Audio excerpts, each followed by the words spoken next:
আমি কিন্তু the cat is out of the bag now, ঠিক আছে?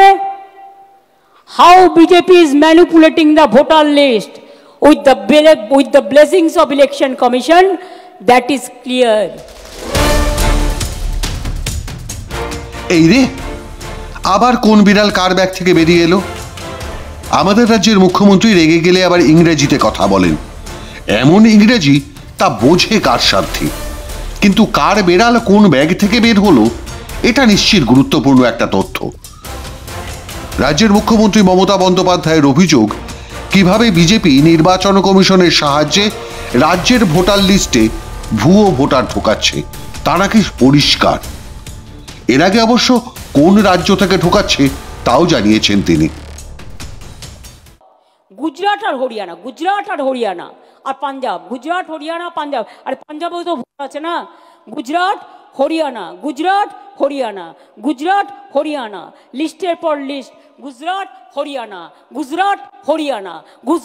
হরিয়ানা। দেখে নিন, শুধু আমি স্যাম্পল সার্ভে হিসেবে কিছু কালেক্ট করেছি মুর্শিদাবাদ আর দক্ষিণ দিনাজপুর থেকে। আর এই ভোটার লিস্ট সাফসূত্র করবার ডাক দিয়েই 26-এর নির্বাচনের সুর বেঁধে দিলেন তৃণমূল সুপ্রিমো।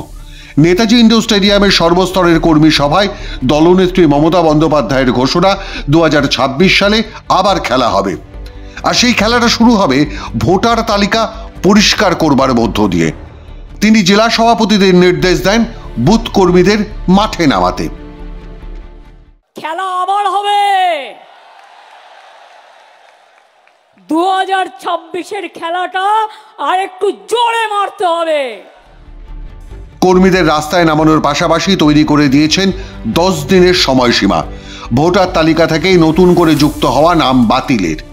কমিশনকেও হুমকি দিয়ে রেখেছেন মুখ্যমন্ত্রী, জানিয়ে দিয়েছেন প্রয়োজনে তিনিও রাস্তায় নামবেন, ধর্ণা দেবেন নির্বাচন কমিশনের অফিসের সামনে দিনের পর দিন।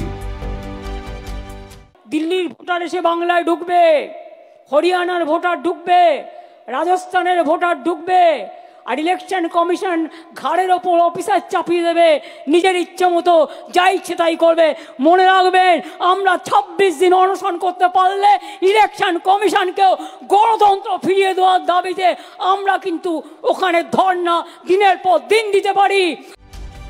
কিন্তু হঠাৎ ভোটার তালিকা নিয়ে ক্ষেপে উঠলেন কেন রাজ্যের মুখ্যমন্ত্রী? কারণ তার কর্মী অফিসাররাই তো ভোটার তালিকার আধিকারিক হিসেবে কাজ করেন রাজ্যের সর্বত্র, সমস্ত ব্লকে। সেখানে তো নির্বাচন কমিশনের কোনো ভূমিকা নেই। নাম তোলা থেকে নাম বাতিল, সব জায়গায় রাজ্য সরকারি কর্মচারীরাই আছেন আশা কর্মীরা। তাহলে কি রাজ্যের মুখ্যমন্ত্রী আশঙ্কা করছেন সেই সরকারি কর্মচারীরাই কোনো না কোনো দিন স্যাবোটাজ করে বসেন কিনা? সেই কারণেই ডেটা এন্ট্রি অপারেটর থেকে ডিএম পর্যন্ত সমস্ত স্তরে কর্মীদের নজরদারি করবার নির্দেশ দেওয়া হয়েছে। ডেটা অপারেটরদের লক্ষ্য রাখুন, অনেক জায়গায় কিছু মিষ্টির প্যাকেট গেছে। সবাই খারাপ এ কথা আমি বলবো না, যারা ভালো তাদের আমি ভালোভাবে প্রমোশন দেব, আর যারা এই কাজটি করেছে আমি হাতে নাতে ধরবো কিন্তু ব্লকগুলো। কিন্তু তার জন্য আমার ডকুমেন্ট চাই, এভিডেন্স চাই। অনেকে আরও তার দায়িত্ব পালন করেনি, সবাই করেনি এ কথা আমি বলবো না, অনেকে নিশ্চয়ই করেননি। তার কারণ তাদের জন্যই এই কাজটা সম্ভব হয়েছে, তারা ডেটা অপারেটরদের হাতে ছেড়ে দিয়েছেন। কিন্তু মুখ্যমন্ত্রী কেন এই ন্যারেটিভ তৈরি করতে চাইছেন? কেন খামোখা ভয় দেখানোর চেষ্টা করছেন সরকারি কর্মীদের? তার অর্থ রাজ্যের মুখ্যমন্ত্রীকে এবার নিজেই ভয় পাচ্ছেন। কারণ মহারাষ্ট্র, ওড়িশা, দিল্লির পর এবার বদলের পালা বাংলায়, এই স্লোগানকে।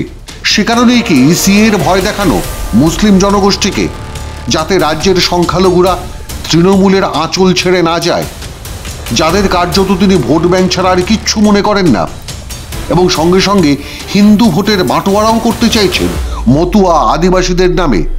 নইলে কেন নাম বাতিলের ভয় দেখানো?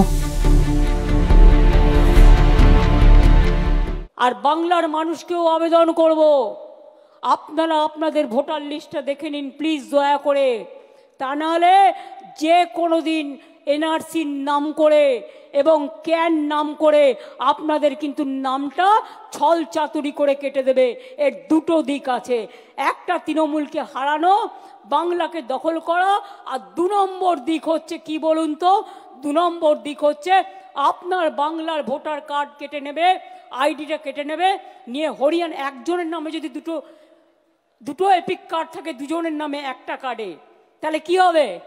তাহলে আপনাকে ছাঁটাই করে দিতে 1 সেকেন্ড লাগবে। তবে একেবারে শেষে পাড়ার ফুটো মস্তানের মতো তিনি চাঙ্গা করলেন তার কর্মী বাহিনীদের, জানিয়ে দিলেন সরকারি আধিকারিক অফিসারদের ভয় পাওয়ার কোনো কারণ নেই, কারণ কমিশনের নির্দেশ থাকবে মাত্র 3 মাস, আর তৃণমূল কংগ্রেস বাকি 4.5 বছর। ডিস্ট্রিক্ট ম্যাজিস্ট্রেটদেরও দেখার দায়িত্ব ছিল, কিন্তু ইলেকশন আসলে আমি দেখি অ্যাডমিনিস্ট্রেশনকে ভয় দেখিয়ে চমকে ধমকে ইলেকশন কমিশন কাউকে ট্রান্সফার করে, কাউকে পোস্টিং করে, কাউকে দিল্লিতে ডেকে নিয়ে ভাবে যে তারা যেটা করবে সেটাই হবে।